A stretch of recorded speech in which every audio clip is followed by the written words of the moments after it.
여러분 안녕하십니까, 진성호입니다. 코로나 비상이 걸렸습니다. 그런데 중요한 사실은 코로나 바이러스가 보수 성향의 국민에게는 들여다붙고 진보 좌파 사람에게는 아우 저 사람은 아니야 피해가자 이러는 게 아닙니다. 코로나 바이러스는 좌파 우파를 가리지 않습니다. 진보 보수를 가리지 않습니다. 그런데 문재인 정권이 이 코로나 바이러스를 다루는 방법을 보면 코로나 바이러스가 좌파 우파를 가린다고 생각하는지 모르겠습니다. 아주 희한한 일이 지금 벌어지고 있습니다. 제가 지난주 일주일 전에 이 8.15 광화문 집회 뉴스를 소개하면서 민노총 집회를 주목해야 한다고 말했습니다. 보수성향 집회가 훨씬 더 규모가 컸지만 민노총 안국역에서 3,000명 규모의 집회를 한다고 했다가 장소를 옮겨서 종로2가 이 보신각 앞에서 2,000명 규모의 집회를 했습니다. 기자회견 형식이라고 말은 둘러댔습니다. 그런데 만약에 문제가 생기면 민노총도 문제가 될 것이다. 왜? 불법 집회이기 때문입니다. 신고조차 안 된 그런 집회입니다. 만약에 기자회견이라는 형식을 빌렸다고 면죄부를 준다면 앞으로 서울시나 정부의 방침과 무관하게 2,000명 정도의 규모면 기자회견이라고 하고 무조건 집회를 해도 문제가 없겠네요.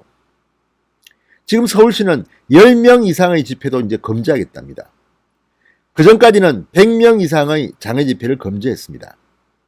그런데도 2,000명 규모의 이 민노총 모임에 대해서는 수사도 검역도 하지 않습니다. 이게 어찌된 일일까요? 조선일보가 아주 과학적으로 이 문제를 접근하는 기사를 썼습니다. 이걸 보면 정말 문재인 정부는 참으로 편파적이고 희한한 정부다. 국민의 건강이나 생명보다는 정파성만 생각하는 게 아닌가.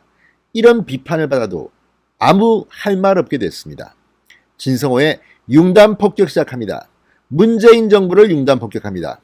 방송에 앞서 아직 진성호 방송에 구독자가 아니신 분들은 붉은색 구독 버튼 눌러주십시오. 더 좋은 방송으로 보답하겠습니다. 자, 제가 그때 말씀드렸죠. 당시 허가를 받은 집회는 딱 2개였습니다.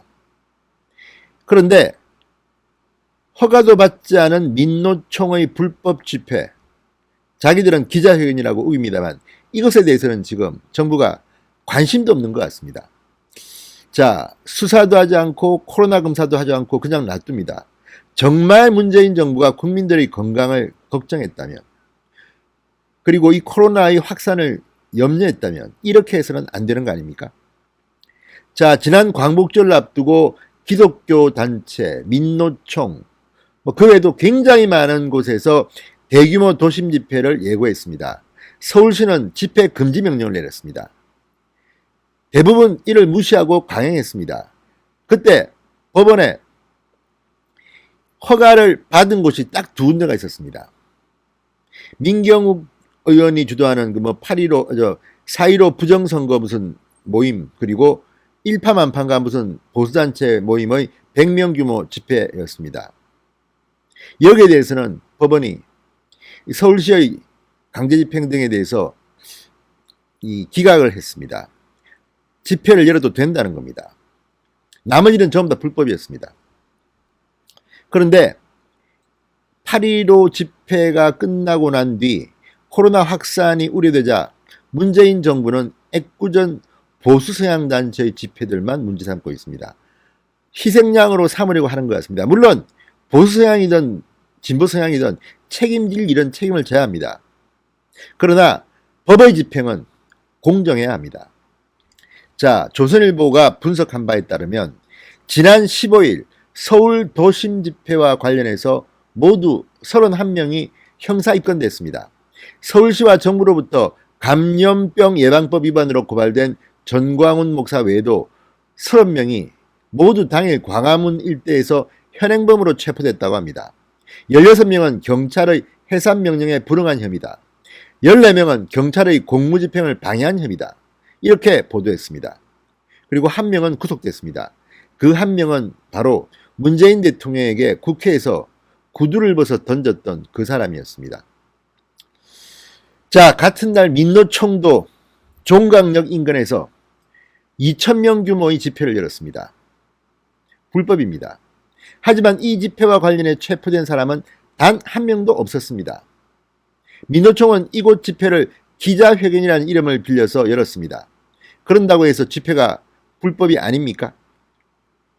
서울시가 집회는 안 된다고 하니까 이름만 기자회견으로 바꾼 겁니다. 그런 식이면 전부 다 앞으로 기자회견이라는 이름을 걸고 집회를 열면 되겠습니다. 2,000명까지는 괜찮은가 봅니다.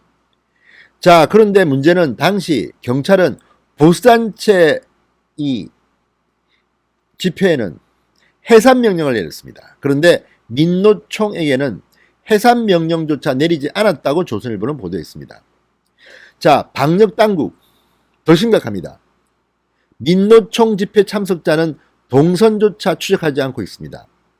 경찰은 코로나 강제검사 대상자를 특정하기 위해서 지금 이동통신사들을 상대로 광복절 기지국 접속자 정보를 받아갔습니다.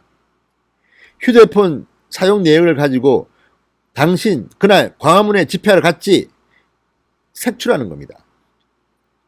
광화문 일대 기지국 정보만 대상이었습니다. 민노총이 집회를 기자회견을 열었다는 종강역 인근은 아예 빠져버렸습니다. 자, 그러면 좌파 시위는 코로나 바이러스가 피해갑니까? 정말 기가 막힌 노릇입니다. 경찰은 이렇게 변명을 합니다. 보건복지부에서 경찰을 통해 이동통신사에 요청한 것이다. 요청 범위도 우리가 한 게 아니라 보건복지부가 정했다. 그 보건복지부는 과학적으로 해야 될 거 아닙니까? 일단 우려가 있는 모든 사람들을 대상으로 검역도 하고 수사도 해야 될 거 아닙니까? 이런 식으로 편파적으로 우파는 안 되고 좌파는 되고 이런 겁니까? 민노총이 문재인 정권 탄생의 공신이니까 민노총 심기를 어길까봐, 민노총은 세니까, 민노총은 좌파니까 그래서 이렇게 봐주는 겁니까? 그렇다면 정말 실망입니다. 자, 어제 국회 행정안전위원회에서도 이 이야기가 거론됐습니다.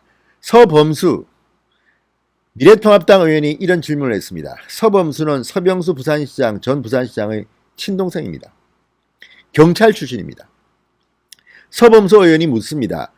진영 장관에게 따졌습니다. 광복절 집회에 투입된 경찰들도 전부 코로나 검사를 하는데 민노총 집회 참석자들에게는 왜 자가격리 조치나 진단검사를 안느냐? 진영 장관 2초 동안 대답을 못합니다. 서 의원이 다시 말합니다. 국민안전 앞엔 여야 구분이 없다. 진영 대결, 이념 대결로 갈라치기를 하지 말라. 그제서야 진영 장관은 그래야 할 것 같다고 답했습니다. 자, 지금 민주당도 마찬가지입니다. 광화문 8.15 집회만 비판하고 정광훈 목사와 특정 교회만 이야기합니다. 왜 종로 2가에서 기자회견 형식을 빌어서 집회를 연 민노총에 대해서는 이런 방구도 없습니까? 이러니 방역의 구멍이 뚫린 겁니다. 그리고 무엇보다도 8.15 집회에 문제가 있다면 그 책임은 따져야 하지만 지금 7월 말 8월 초의 휴가 때문에 엄청난 코로나 확산이 염려된다는 그런 진단들도 나오고 있습니다. 여기에 대해서는 왜 말이 없습니까? 문재인 대통령도 찍어서 전광훈 목사를 상당히 미워하는 것 같다는 느낌까지 받습니다. 이런 식으로 하는 정부의 코로나 방역 과연 얼마나 국민들로부터 신뢰를 받을지 모르겠습니다. 좌든 우든 진보든 보수든 코로나와 관련해서는 수칙을 지키고 함께 대한민국의 안녕을 걱정하는 그런 자세가 필요하다는 생각이 듭니다. 신성호의 융단 폭격이었습니다. 여러분 감사합니다.